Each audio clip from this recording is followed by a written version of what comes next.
할렐루야. 네, 오늘도 아름다운 교회 예배 나오신 여러분들을 주님의 이름으로 축복하고 환영합니다. 오늘 특별히 2부 순서가 있어서 예배를 간략하게 짧게 드리고 하려고 하다 보니까 평소보다 조금 일찍 오셨는데 그래도 늦지 않게 와주셔서 감사합니다. 여러분들 질문 하나 드리겠습니다. 여러분들은 한국 교회가 언제부터 시작되었다고 알고 계십니까? 아마 배우셨을 텐데 교회를 다니면서도 배우셨고요. 또 한국 근현대사를 통해서도 여러분들이 아마 배우셨을 텐데요. 언제부터라고 생각하십니까?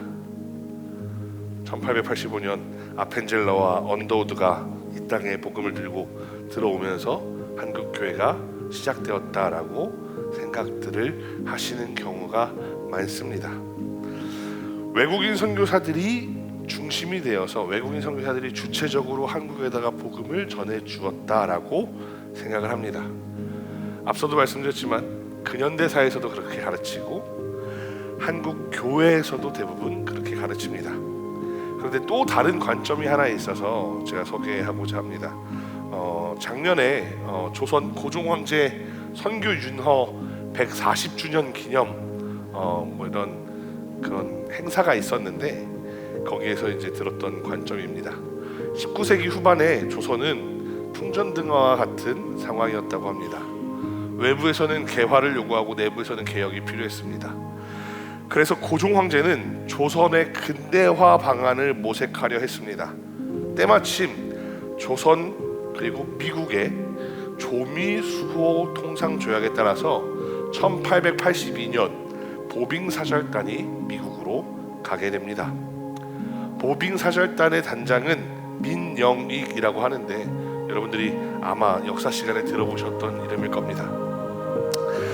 민영익이 그 여정 중에 볼티모어 감리교회의 담임 목사였던 가우처 목사라는 사람을 만나게 됩니다. 가우처 목사는 이 민영익을 만나서 대화하는 중에 마음이 감동이 돼서 조선 선교를 위해 그 당시에 작지 않은 돈인데 $2,000를 기탁하게 됩니다. 보빙사절단이 조선에 돌아와 1884년 11월 22일 그 보빙사절단의 부단장 홍영식이라는 사람이 고종 황제를 만나서 세계 모든 나라의 발전을 되는 것을 이렇게 살펴보고 왔더니 중요한 게 몇 가지가 있습니다. 첫 번째는 정보통신기기가 발전돼야 하고요. 두 번째는 인재 양성이 중요합니다라고 이야기합니다. 비슷한 시점에 가우처 박사는 일본에 있었던 맥클레이라는 선교사에게 조선에 들어가서 선교할 수 있는지 한번 알아보세요라는 연락을 합니다. 그리고 개화파 인사였던 김옥균의 소개와 통역으로 맥클레이는 고종을 만나게 됩니다. 감리교 목사님들 중에서 작년에 이제 고종 황제 선교윤허 140주년 기념 행사를 하셨던 그분들은 아펜젤러와 언더우드보다도 먼저 맥클레이가 최초의 선교사라고 하는 거 어떠냐 이렇게 주장을 하기도 합니다. 또 한편으로는 조선 선교의 특이점이 외국에서 우리나라에 선교를 들어오겠다고 한 것도 있지만 아까 이야기했던 민영익의 보빙사절단이나 홍영식이 고종황제를 만나서 야 우리 이 정보통신과 인재 양성을 위해서 서구를 배워야 합니다. 고종황제도 먼저 걔네들한테 야 우리가 발전하려면 뭘 해야 되는지 알아봐 이렇게 했던 거. 그 다음에 나중에 맥클레이가 온다고 했을 때 아 그래 빨리빨리 들어오세요라고 우리가 초청했던 것, 이런 부분들이 조선 선교의 특이점이라고 이야기하기도 합니다. 이러한 지점은 세계 어느 나라에서도 찾아보기 어려운 특징입니다. 그런 차원에서 언더우드 목사님은 나는 한국의 복음을 전하러 왔으나 내가 오기 전에 주님이 먼저 이 조선 땅에 와 계셨다라고 고백하기도 합니다. 이 조선 역사를 왜 이렇게 말씀을 드리냐면 오늘 본문에도 비슷한 내용이 있기 때문입니다. 오늘 본문은 멜리데 섬, 그러니까 말타 섬에 표류했던 바울과 그 일행이 겨울이 지난 다음에 그 섬을 떠나서 로마로 가는 이야기입니다. 그런데 그 경로에서 예상치 못했던 사람들을 만나게 됩니다. 성경 말씀 보시면 14절 말씀에 바울은 보디올이라는 곳에서 형제들을 만나게 됩니다. 그리고 또 오늘 함께 읽었던 15절 말씀에서는 로마에서도 형제들을 만나게 됩니다. 바울은 그들을 보면서 감사하고 담대한 마음을 얻게 됩니다. 이 말씀에서 우리는 두 가지를 생각해 봐야 됩니다. 첫째로는 이곳에 어떻게 복음이 전해졌는가입니다. 예수를 믿는 사람들 중 보디올이나 로마에서는 복음을 전했던 사람들이 없었습니다. 하지만 그렇다고 하더라도 다른 방법으로 복음이 전해질 수도 있습니다. 어쩌면 원래부터 보디올이나 로마에 살던 사람들이 예루살렘으로 성지순례 여행을 다녀오면서 예루살렘 교회에서 복음을 듣고 왔을지도 모릅니다. 또 한편으로는 오순절 이후 예루살렘 교회에서 신앙생활했던 사람들의 일부가 보디올이나 로마로 이주했을지도 모릅니다. 하지만 그런 사람들 중에는 사도나 집사들 정도로 리더들은 없었던 것 같습니다. 왜냐하면 그 정도의 리더들이 만약에 로마나 보디올에 있었다면 그 이름이 기록되어 있었을 것이기 때문입니다. 그렇다면 이 사람들은 아마 신앙생활을 지키기가 매우 어려웠을 겁니다. 예를 들어서 여러분들 한번 상상해 보시면 좋겠습니다. 우리들 중에 한 사람이 이민을 가는 겁니다. 그런데 기독교가 없는 곳에 이민을 가는 겁니다. 그냥 한인교회가 없는 게 아니라 신앙생활을 아예 할 수 없는, 아예 복음이 한 번도 전해지지 않은 땅에 간다라는 거 가정해 보는 겁니다. 물론 그런 오지라고 하더라도 오늘날과 같으면 인터넷도 있고 유튜브도 있고 성경도 스마트 기기를 통해서 볼 수 있으니까 오늘날에는 가능합니다. 하지만 오늘 성경에 나오는 상황이 그런 게 불가능한 상황이니까 우리 인터넷도 안 된다고 생각하고 성경책도 가져갈 수 없다라고 생각해 보면 좋겠습니다. 이제 거기에서는 누구도 내가 신앙생활 하는 것에 대해서 왈가왈부할 사람이 없습니다. 그런데 그럼에도 불구하고 나는 주일날 아침마다 시간을 정해서 예배를 드리겠다 하시는 분 계신가요? 심지어 찬송가도 없고 성경책도 없어요. 저도 안 할 것 같아요. 내가 내 마음속에서는 내가 하나님을 믿는 사람으로서 하나님이 보시기에 아름다운 모습으로 살아야지라고 결단은 할 수 있을지 몰라도 내가 거기서 신앙을 지키고 내가 거기에서 예배를 드리고 그런 건 불가능할 것 같습니다. 그런데 혼자 갔으면 아마 불가능할 거예요.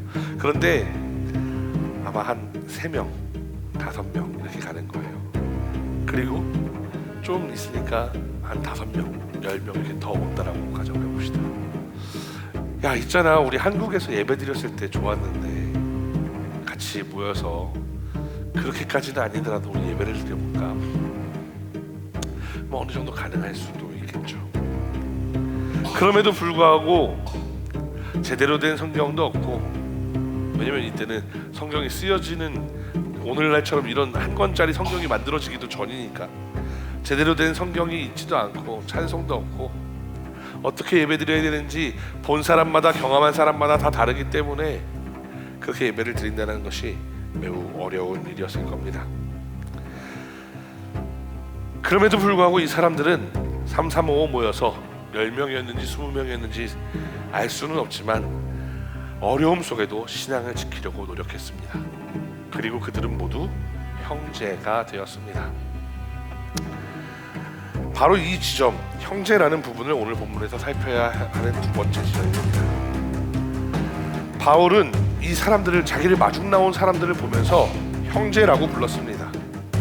사도행전에서 예수님을 믿는 사람들을 부르는 방식이 두 가지가 있는데 하나는 제자이고 또 다른 하나는 형제입니다. 두 가지 단어가 용례가 조금 다릅니다. 제자는 말 그대로 예수님의 가르침을 배우고 따르는 모든 사람들을 일컫는 말이 제자입니다. 오늘날로 따지면 우리 교회는 아니지만 다른 교회의 성도님 혹은 다른 교단의 성도님들까지 다 포함하는 개념이 제자라고 할 수 있습니다. 반면에 형제는 예수님을 따르는 사람들 중에서도 깊은 유대감을 가지고 있는 사람들, 그런 사람들을 말하는 겁니다. 오늘 이 사도행전 말씀을 기록했던 바울과 누가는 보디올과 로마에서 만난 사람들을 그저 제자라고 말한 것이 아니라 형제라고 불렀습니다. 상상하지도 못했던 곳에서 예수님을 따르는 사람들을 만났기 때문에 반가웠다라고 해서 그렇게 부른 것이 아닙니다. 왜냐하면 성경은 그 사건이 벌어진 직후에 기록하는 것이 아니기 때문입니다.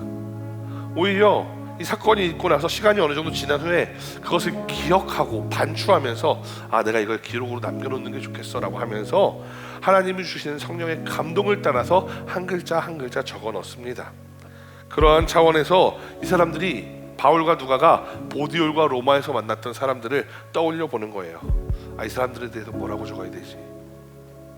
제자라고 적으려고 하다가 아니야, 형제라는 단어가 낫겠어 하면서 형제라고 적은 겁니다. 그런 차원에서 이 사람들은 예수님을 잘 믿는 공동체였을 뿐만 아니라 이 사람들은 바울과 누가에게 매우 따뜻한 환대를 전해준 사람들이었습니다. 만약 이 사람들의 신앙이 부족함이 있거나 다른 종교들과 섞여가지고 잘못하고 있었던 부분이 있으면 바울이 이 사람들을 책망하는 경우나 가르치는 것에 대한 내용이 나와 있었을 겁니다. 그런데 바울은 그렇게 하지 않았습니다. 이들을 그저 형제라고 불렀습니다. 그들이 전해준 환대가 매우 따뜻했고 매우 뜻깊었기 때문에 그렇게 적었다라고 생각할 수 있습니다. 특별히 바울과 그 일행들은 이 사람들을 보면서 하나님께 감사하고 마음이 담대해졌습니다. 신앙생활을 혼자 할 수 있는 것이 아닙니다. 우리에게도 형제가 필요합니다. 어떤 사람들은 이렇게 이야기합니다. 그냥 주일날 말씀만 잘 들으면 되는 거 아니야? 내가 온라인으로도 말씀도 많이 듣고 심지어 난 주일이면 예배 한 번 드리는 사람보다 난 더 신실해라고 말하시는 분이 있어요. 나는 예배 영상을 5편, 6편씩 말씀하시는 거죠. 근데 그게 진짜 신앙생활이 아니라는 거죠. 교회에 나와서 교제하고 어울리고 함께하는 것이 바로 형제가 되는 길입니다.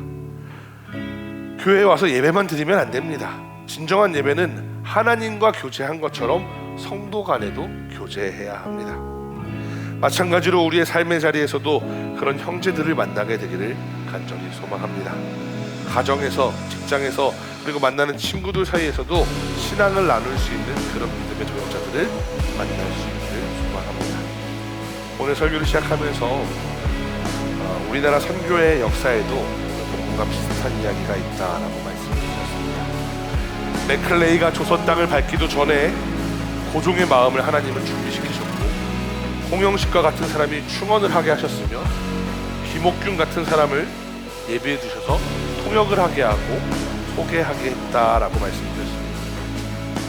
그런데 이 선교의 이야기를 카톨릭까지 넓혀보면 그 하나님의 섭리는 진짜 놀랍습니다. 1784년 조선은 아직 어떤 공식적인 선교사도 받아들인 적이 없었던 나라였습니다. 그런데 조선의 젊은 선비 이승후는 아버지를 따라서 북경에 갔다가 그곳에서 서양의 신앙 서적들을 접하게 됩니다. 그는 혼자 복음을 받아들였고 세례를 받았습니다.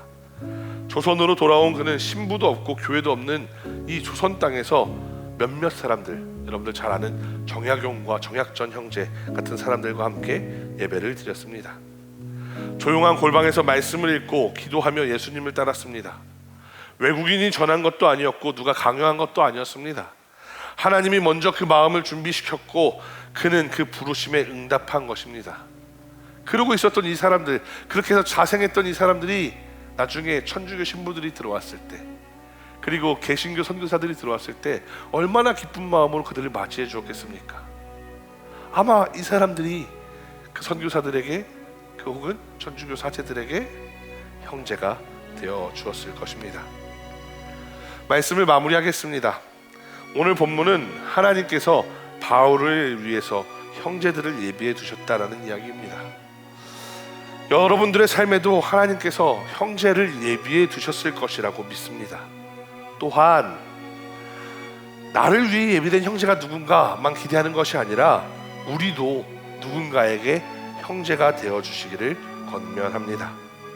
우리의 삶의 자리에서 우리의 환대를 필요하는 누군가가 있습니다.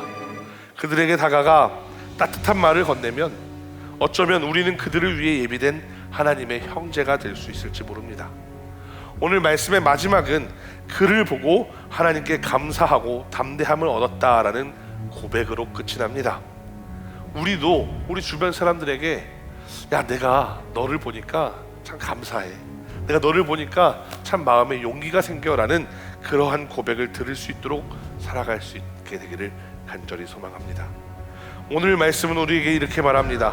복음이 공식적으로 시작되기도 이전에 하나님이 먼저 일하셨다. 그리고 오늘 하나님은 또 다시 우리를 보내십니다. 우리가 가는 길에 분명히 하나님이 예비하신 형제들을 만나게 될 겁니다. 또 우리가 누군가에게 형제가 되어줄 수 있을 겁니다. 아직 혼자인 누군가를 위해, 아직 기다리는 누군가를 위해 먼저 형제가 되어주라고 명하시는 하나님의 그 말씀에 동참하는 우리가 되기를 간절히 소망합니다. 기도하겠습니다.